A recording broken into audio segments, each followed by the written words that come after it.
everyone. Welcome back to the Pound for Pound Show, episode number 23. So before we get into it, quick apology. Like I said, we've been off for an extended period of time. One of us who shall remain nameless, okay, it was me, came out, contracted the dreaded virus that everyone's been doing, and was out of commission for some time, and probably not able to host the show. So my apologies, 100% my fault. We were off for a couple weeks, but back in action just in time for the big triple main event card we've got coming up. So as always, joining me are Ben and Russ. How have you gentlemen been over the last couple weeks since I've been battling for my life? Great, Phil. We've been healthy as hell, man. So very good. Just rooting for your recovery.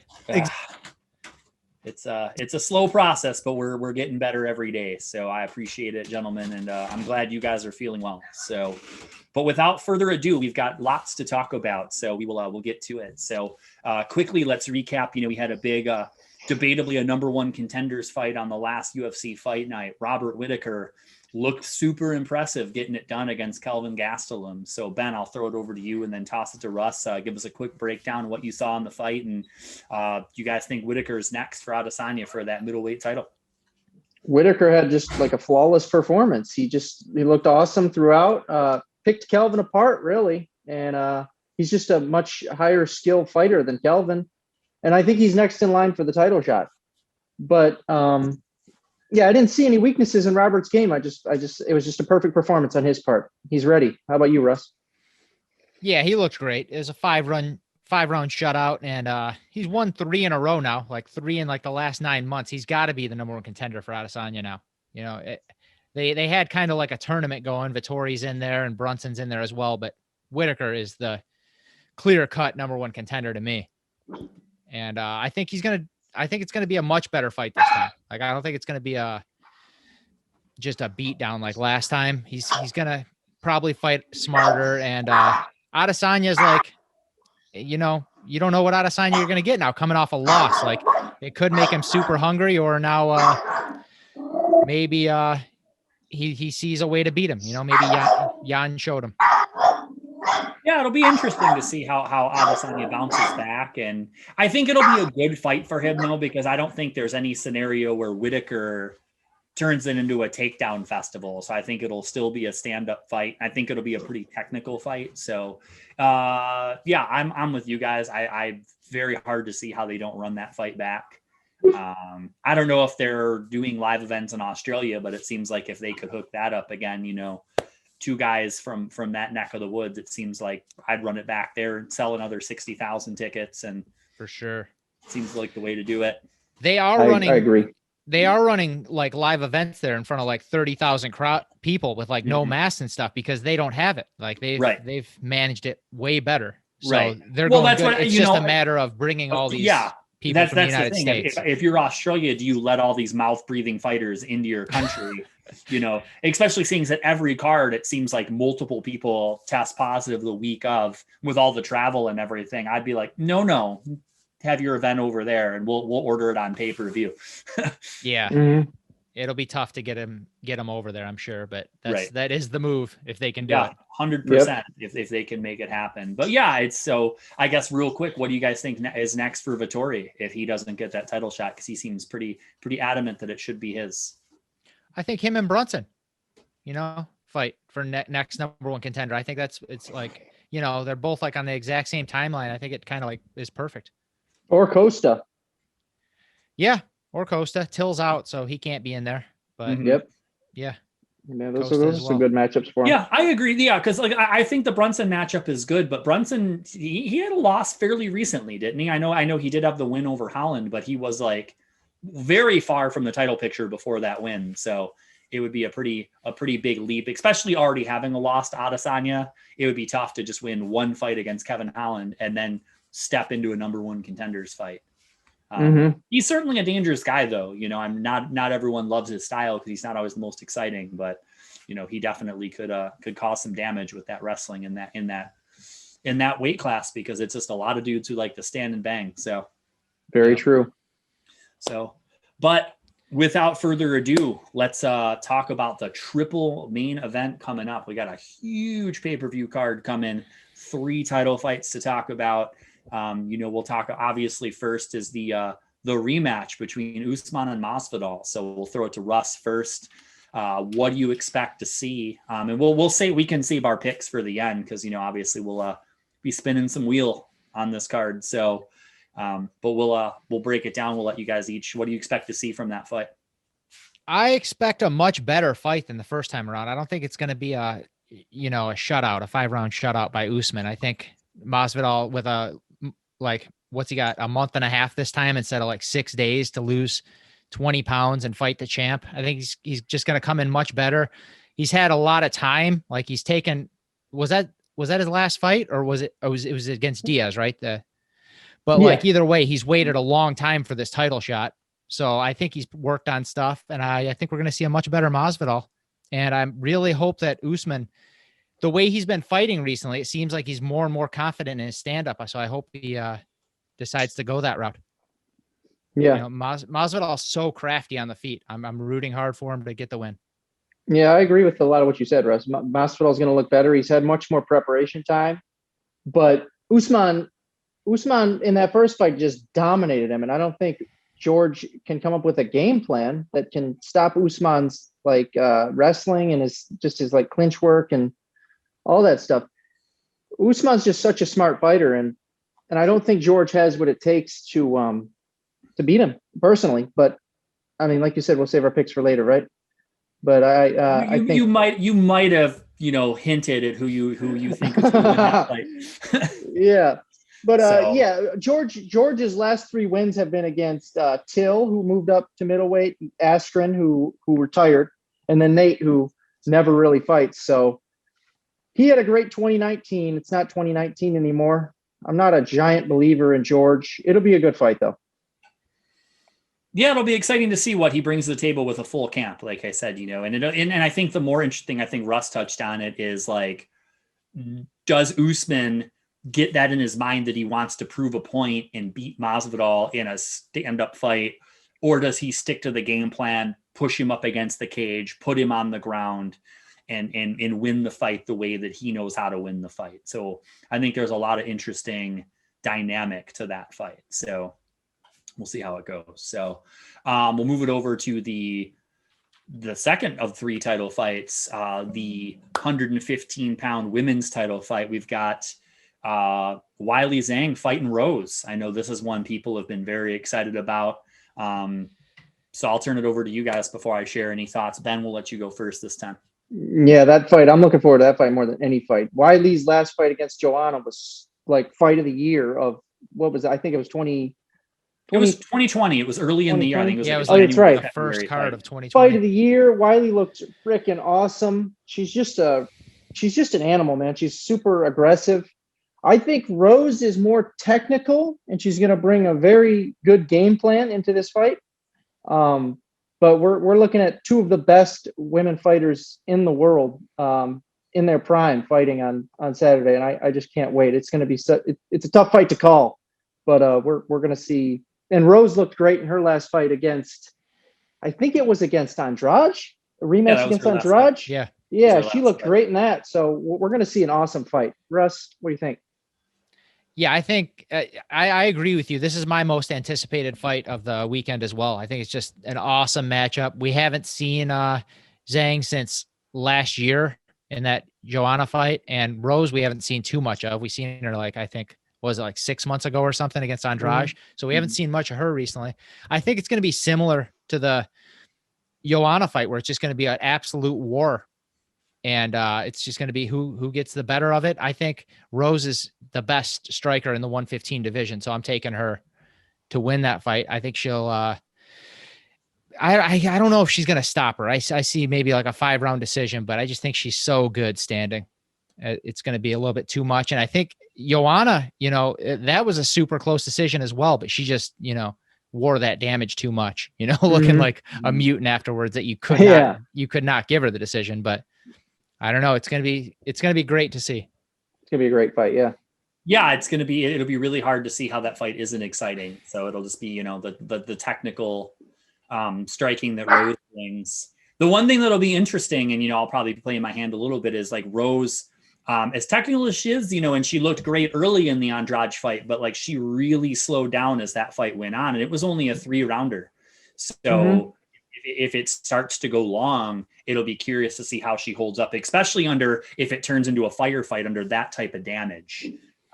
It'll be hard, in the championship rounds, what that looks like. So that's true. Certainly could be an X factor if that fight goes long, if it doesn't end early. So, but you never know, because they've both proven they can stop people early. They both have first round knockouts. So it should be exciting from bell to bell, however it turns out. So exciting. For sure. I think either way, like you're looking at like another one of these like 2 series fights that Rose has. I mean, she did 2 against Joanna in a row, then 2 against Andrade. I think we could see like a war and just like her do another straight up rematch right away. Like that'd be so dope. I don't think either one of them is like clear cut better than the other. They're both so freaking violent and durable.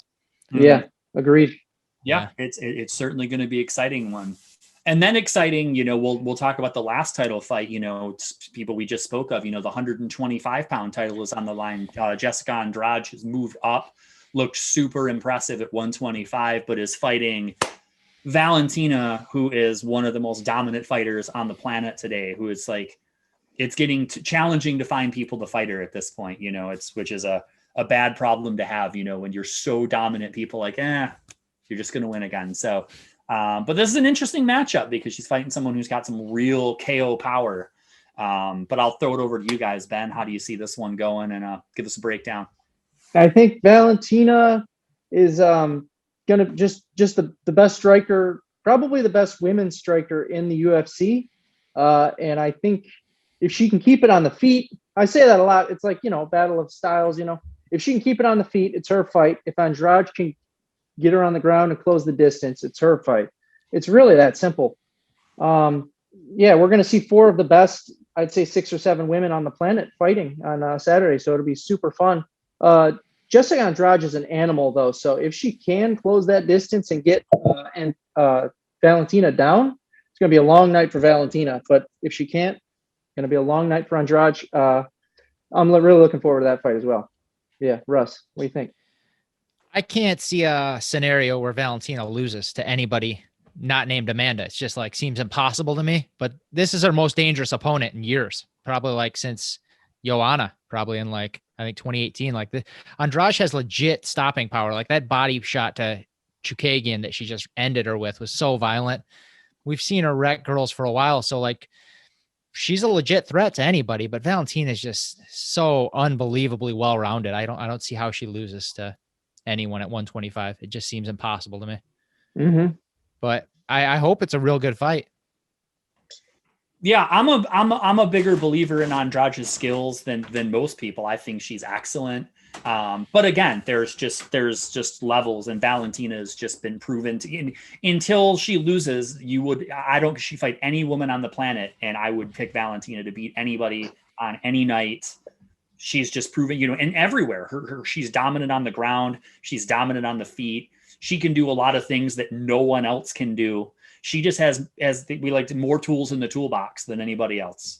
And she's going to be awfully hard to beat. But Andrade just, very few women, especially at 115 or 125, have one punch knockout power. And I just, was watching one of those little clips when she knocked out, oh my God, what was her name? I cannot remember this. When she did that right hook and just put that girl absolutely, this Carolina. That's who it was. Oh, Carolina Kavich. Sleep with you don't see fights at 115 pounds where people get put to sleep with one punch. Yeah. And crazy. So, that's always an X factor, especially the way that she just like comes forward and has proven she'll take a punch to land a punch, and she'll walk forward, and we'll see. It should be an exciting fight. It's cool because it's not only is it 3 title fights, but 3 fights that all should be very exciting to watch. So it's very seldomly as a card almost can't miss. But I don't see, even if one of the fights doesn't deliver, I don't see any way that these 3 title fights don't live up to the hype. So I agree. Cool. I agree with you. Cool. Anything else on that card you guys want to touch on? Anthony Smith, Jimmy Crute's going to be a good fight. I think that like is almost a guaranteed stoppage by one of them. They're both killers. That is a good one. Mm-hmm. Yeah. Yeah, that be a should be good fun. light Anthony heavyweight fight. Smith's pretty much always entertaining. So Yep. Very, very likable dude. Jimmy Crute is a up and comer. Seems pretty dangerous. So that Yep. should be a fun fight. It'll be a fun one. Mhm. Besides Yeah. that, we got all the important stuff on that card. I mean, Uriah Hall, Chris Weidman, that could be fun, or it could be another Uriah Hall fight or Weidman fight. Yeah, that one's very interesting. Like I said, I mean, it could be fun if Uriah Hall kicks his head off. So other than that, it's probably going to be pretty boring. So Yeah. but Uriah Hall is, he's been an anomaly since he joined, he comes out and you're like, what is he doing? And then the next fight he comes out and spin kicks some dude into the freaking hospital. Yeah, it's crazy. He's so crazily like just a mystery to everyone. He knocked out Musasi, I think, even though I think that was kind of a fluke, but and then he'll lose to some random person, like he's just a mystery, that guy. His potential should be like up here, but it's, I don't know. Yeah, but it's hard to cash in on your potential when you've been around for like a decade. Like, Yeah, that's right. It's if you've been inconsistent for a decade, you're just inconsistent. It's gonna stay that way probably. That's just who you're gonna be. So we'll see True. who shows up, and like I said, I'll just say it. It's always enjoyable to see Chris Weidman get beat up. So that's what I hope to see. That's it. So, but I guess, before we move on to give our picks or anything, we definitely should talk on all the rage in the fight world. The big Triller event that went down last weekend. Everyone had a good laugh about it. No one really knew what to expect, and then now it's looking like it may have outsold every UFC pay-per-view over the last couple of years. So looks like there were a lot of eyeballs on the big Triller event. Jake Paul, Ben Askren. Obviously there was the Frank Mir boxing match on the undercard. All sorts of shenanigans we could talk about just between the fights, the way Triller presented it. So I guess I'll throw it over to you guys to kind of give us, just not only like a breakdown of the main event, but just what you thought of the event as a whole and how you see these Triller cards going down. So Russ, we'll start with you. Like I told you before, I felt like I was on drugs watching it. It was so many different things happening. I was just like, what is even happening? It was hard to focus on one thing because Oscar's up there coked up, like screaming over Frank Mir's whole fight. Like I couldn't even pay attention to Mir's fight because I was focused on him. And then, during the main event, they're all smoking weed in the booth and robots out there dancing with Jake Paul. It's just so much happening. It was hard to wrap your head around, but I mean, I thought the final knockout was cool. Jake Paul knocking him out was cool. And it seems to have generated interest from everybody. Like every MMA fighter wants a piece of him now. They want to, show that, he's not better than these MMA dudes just because he fought Askren, who like everybody that has ever watched fights knows that dude is not a striker in any way. Like he's not representative of the sport in any way. He's a wrestler. Right. So it's going to be super interesting to see who he gets next. I've heard Woodley floated out there. Of course, you're crazy if you don't think the Conor McGregor Jake Paul fight's happening probably within 2 years. Like that's 100% happening. So just wait on that one. Yeah, it seems like that's so, and it seems like it could be that I wouldn't be surprised if they made it sooner than later, because again, it's one of those things that I don't think it'll take many losses for the bloom to be off that rose. So I think Jake Paul needs to strike while the iron's hot. So for sure, he can't take a loss, but like I think they've been so crafty picking his opponents. I think they're going to continue that. They're not going to. You're not going to see Adesanya go in there against him or anything. You notice everybody he chooses is smaller than him, doesn't have striking. It's going to be somebody silly again. People with large followings, social media followings, but can't strike, basically. So that's his opponent so far, and it's working. You have to be insanely careful picking. I mean, he does have some skills. Like I give him credit because like for being like, what is he? He's 3-0 now. Like you can see he's putting in work and practicing because he has that combo down well. He landed the same combo on Nate and Askren in it. Like that punch landed well. Yeah, that's true. He's doing some work and like at least he's like getting in shape and looking like a fighter. Like Askren looked like he freaking rolled out of Golden Corral. Yeah, he did. He looked. I can't blame him either because he got like $500,000 to take a punch to the head. I would do that in a second. He's got mouths to feed, man. So yeah. Pure class, that event. I will just say that pure class. But that was everyone loves a freak fight, right? We knew going in it was going to have a pretty big audience, but 1.3 million buys. If that's real, that's unbelievable. That's like Connor pay-per-view, like or Usman Masvidal 1, I think did that, surprisingly. But that's so many buys. But yeah, Jake Paul looked good, but it's against Ben Askren. So how can you gauge his boxing skills against a guy who can't box really? You know what I mean? Just imagine how many buys it's going to do when he fights an opponent that is also a draw. Like if he gets Diaz or McGregor, like it's going to be insane, and it's very likely. Like that's where the money's at. Yeah, I mean he's got people just. I think a big thing is people want to see him get knocked out because he's a very easily hateable person. So well, he's working the gimmick. He's seen Floyd Mayweather do it like a pro for 20 years. So like he's seen the blueprint and he's doing it exactly like that. We don't know if it's fake or real. I think it's definitely more real than people think it's like, oh, it's just for show or whatever. I think it's more real than people think. I think he's just really a piece of garbage. So a lot of people want to see him get knocked out. And I'm going to be one of those people.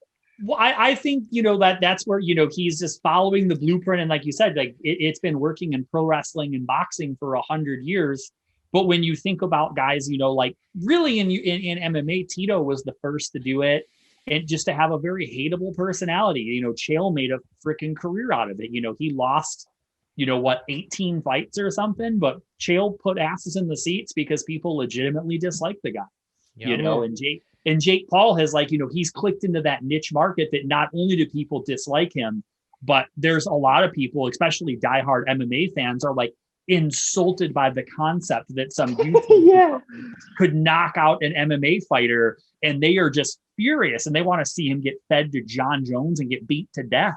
And he's starting, Twitter feuds, but he wants to fight Daniel Cormier. He wants to fight Tyron Woodley. Like Bisping, he went after everybody. Yeah. So, and he's got a lot of people talking. And then not only, but, at the end of the day, if you sell over 1 million pay-per-views, there's, short of Conor McGregor, there isn't anyone in UFC who sells over 1 million pay-per-views consistently anymore. So if you're one of the biggest draws, regardless if people like it or not, there's a huge audience for it. So he's going to keep doing it. So it's very interesting that like somebody 2-0 going into that fight can like draw that kind of interest when like you could put Terrence Crawford and Errol Spence on the same card and like you wouldn't have that many people talking over a weekend. Like, exactly. The best boxers on the planet don't draw a fraction of that interst. It's so strange. He's like a little celebrity. He's not like an A-lister, but he's like a B or C celebrity, and people like celebrity fights. Clearly, you know what I mean. People just like that stuff. It's weird, right?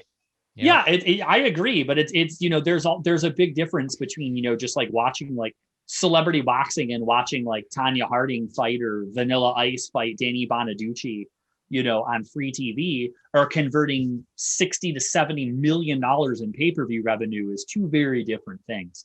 This is it's true. Time I can remember like a freak show fight. Like I said, there was a great UFC card that same weekend, and no one was talking about that fight because everyone was talking about this freaking debacle. But if that sells more, like I said, it's probably been over a year or two since UFC had a card draw that many pay-per-view buys, if that's an accurate number. So, what does that mean? Are we going to start seeing this type of freaking clown show go on at UFC cards, or are we just who are they going to dig up next to fight Jake Paul? And then how many more YouTube dudes are going to be putting on boxing gloves in the next 6 months because they've got, 1 million plus followers on YouTube. So who knows who's going to. It's a pretty smart business plan. Because it is. They're cornering the market on this whole, like everything that they're doing, just like this freak show, just circus show, basically. And because UFC is so professional and by the book, and they're just going off the rails with everything. So what we do know for sure is that Pound for Pound is now a Triller endorsed show. Like we're all in on Triller events. I absolutely. Like you guys know I've loved freak show fights from day one. This would fit right in with Triller. This is like Triller would love this. I love it. Speaking of Outlaw Mud Shows, my cat's trying to flip my laptop over. So for the end of the show, Uncle Fester, say hi to everybody. Got excited about the Triller talk. Yeah, you notice even the cat, when we were talking about UFC, he wasn't here. Yep. Triller comes up and the cat's in on the mix. He wants to be part. He knows what draws the bunny. Gets the interest. So, but yeah, it'll certainly be very curious to see what comes next. What's next for Jake Paul? What other A-list to D-list celebrities will be on boxing cards next time?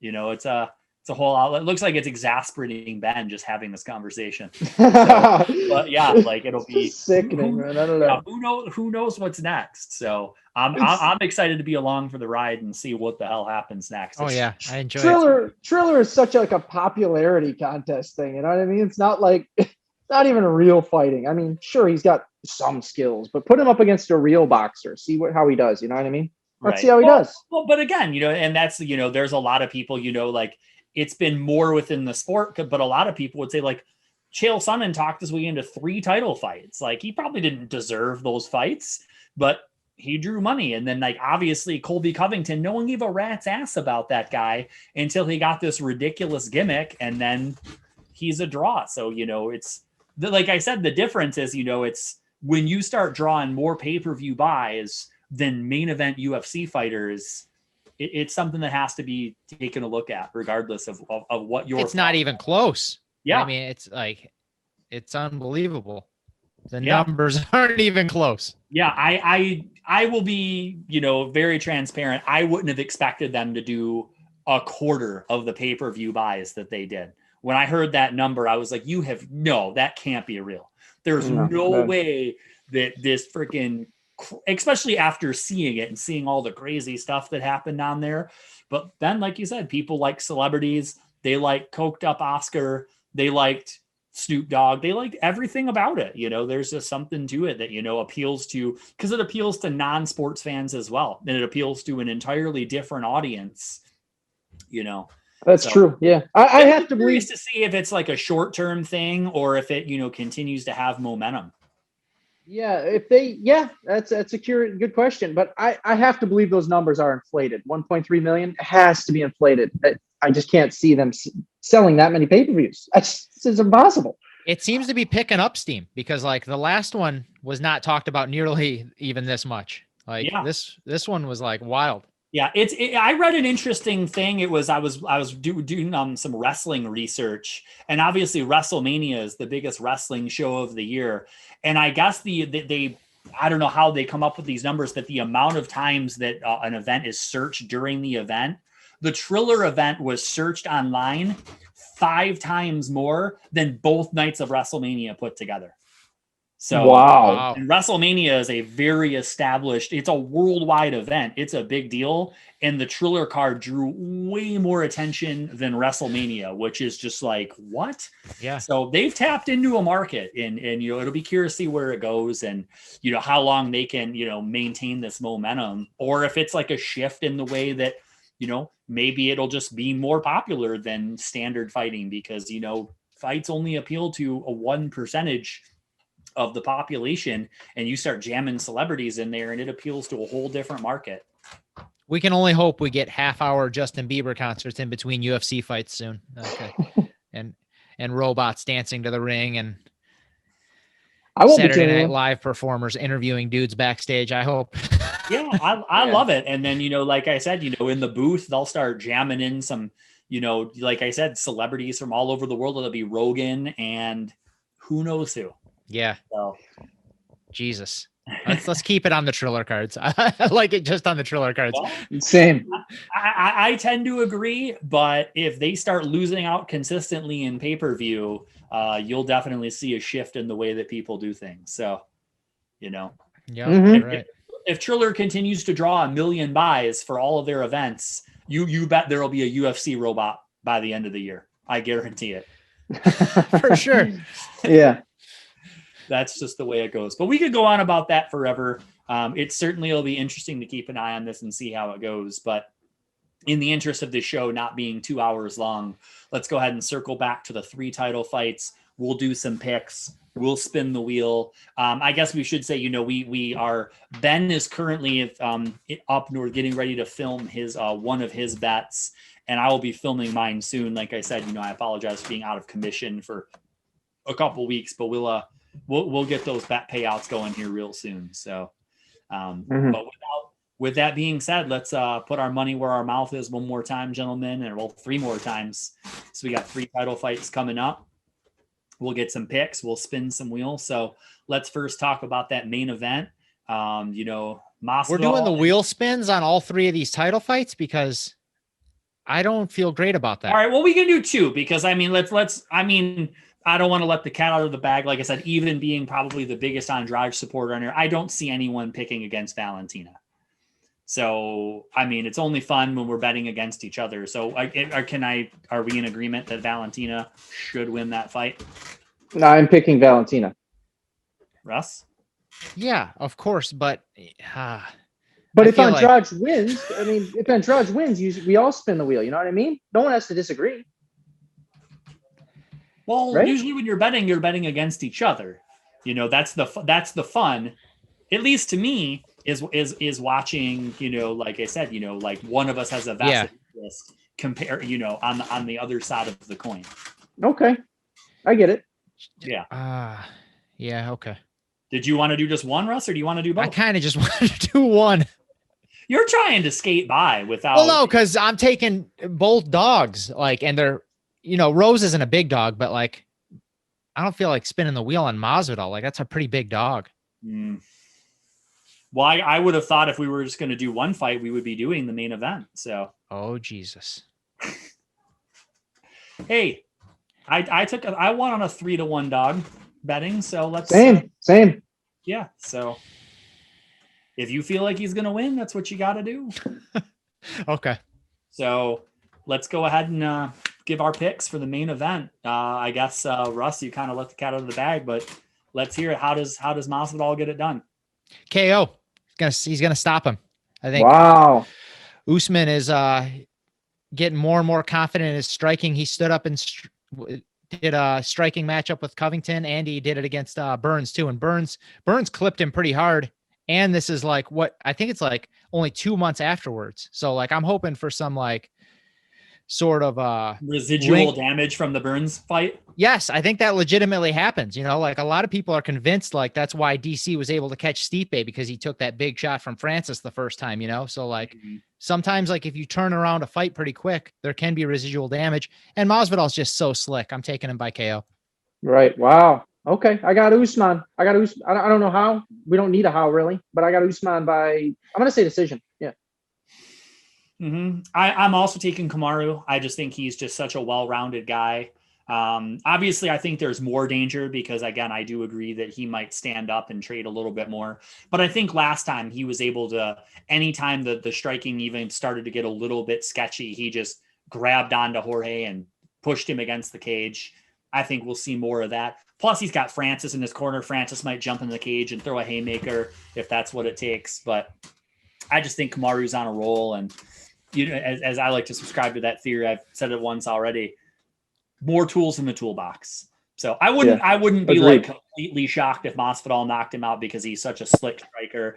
And, you know, he's been singularly focused on fighting Usman for well over a year because his last fight was against him as well. So he's just been training, eat, sleep, breathing, fighting Kamaru Usman. I wouldn't be shocked, but if I had to put my money where my mouth is, which I do, I would take Kamaru in that fight. I also like the idea that like this is his last shot. Like he's not getting a third shot. He loses to Usman. So like, right. No. And you know, so this is it.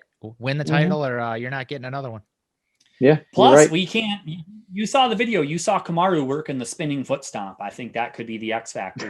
Yeah, that's right. Don't make me talk badly about Usman. Like I've enjoyed his last few fights and I've started to get on board a little bit, but like stupid crap like that annoys me. Oh, come on. That was funny. It was funny, but he really does the effing foot stomps like every fight. And it's annoying. I do not like that tactic. I don't like that. And I don't like the front kicks to the knees. That annoys me. They are dirty. I still remember it was funny when they did the Mir and Nogueira had a gentleman's agreement to no foot stomps before. That was great. I remember that. That was the funniest thing ever. Yeah. So, hey, none of that. And they're like, okay. So are we just picking the one then for the wheel? No, we're going to do the women's too. Oh, nice. All right. Let's do Rose and Wiley. Awesome. Ben, we'll throw to you first. So what do you think for that one? I basically said it earlier. I think Rose is just a more technical striker, and I think she's going to come in there with a great game plan. and just outstrike her on the feet for 5 rounds. I think she's going to get it done. I don't think she finishes Wiley, but I think she gets it done via decision. I'm going to take Rose in that. All right. Russ said Rose was going to finish her. If you changed your mind in the last 15 minutes. No, I still think Rose gets the job done. I don't know for sure that she's going to finish her or it'll go 5 rounds, but I think she's just too slick for Zhang. She's not going to be like a sitting target like Andrade was when she just freaking assaulted her. Like Rose's movement is much better.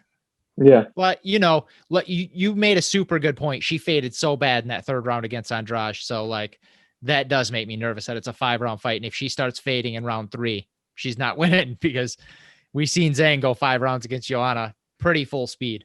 But didn't Rose go 5 rounds with Joanna one of the fights, correct? Yeah. Yeah, but it was a real technical fight. Yep. You know? Yeah, but she went good 5 rounds though. She did not gas. That was just an isolated incident where she gassed. I think Rose's gas tank is pretty solid. That's what I always thought. That's why it was Save so for weird. That performance. Right. Save for that performance. Wiley puts a lot of damage on people, and that was my thing. Like, I think if Rose can avoid taking shots, she can go 5 rounds. But if Wiley starts to accumulate damage like Andrade did, like there's no way Rose was getting out of one more round. If that fight was a 5-round fight, Andrade finishes that fight in round 4. I would agree. Pretty lucky to get to the end of that fight. She pieced up Rose, yeah. Yeah, and Wiley does a lot of damage to everyone she fights. Like she beat Joanna, like she looked like she stole something from her.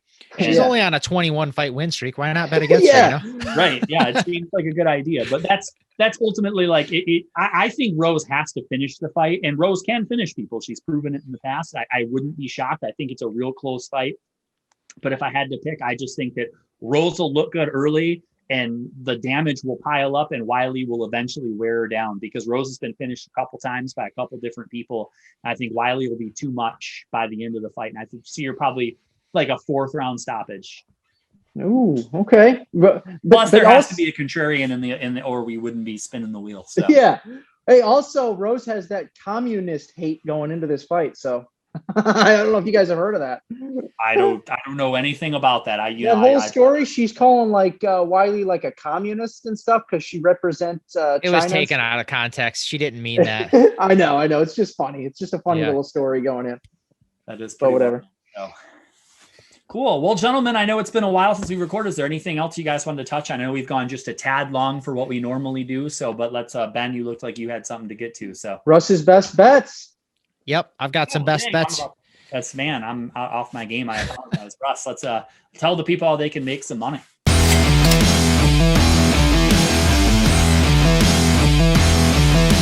I've got some best bets, some big dogs. So we have a chance to win big here this weekend. I'm taking Masvidal by KO is plus 400. I think, if you're taking Masvidal, 100%. Why not go KO? Like 100%. It's the only way he's winning that fight. Seems that way. Agreed. So plus 400, I think that's a great payout. Like I would think it would not be that high. And then I'm taking Rose plus 165 against Zhang. I think I thought that would be a straight pick 'em. I'm surprised she's that much of a dog. And then I'm taking Uriah Hall minus 105 against Weidman. That's a pick 'em. And I just, that's strictly a bet against Weidman and his CTE. I just can't imagine Weidman winning too many more fights left. I mean, even though Uriah Hall's so inconsistent, I can't imagine Weidman winning too many more times before it's over. I agree. So that's I know it's been a while, but do you have it in front of you like how we did last time when we bet like 5 months ago? No, because the last show we had no fights to pick, so I just said Gonzaga to win the tournament, and they did not. Yeah, that is true. They came very close. They did, but frickin' Baylor put it on them. Yeah, that was a rough final game. Yeah. So cool. Ben, anything else you wanted to go over? Not really. No, that's it, man. That's a good show, and that's it, man.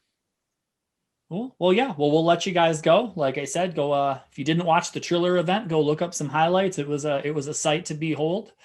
And if not, hopefully we'll be back a little more regularly. But we'll certainly be back before too long to recap this big pay-per-view and show you guys how that broke down. But until then, enjoy the fights, and we'll talk to you guys soon. Have a good one. Thanks for watching.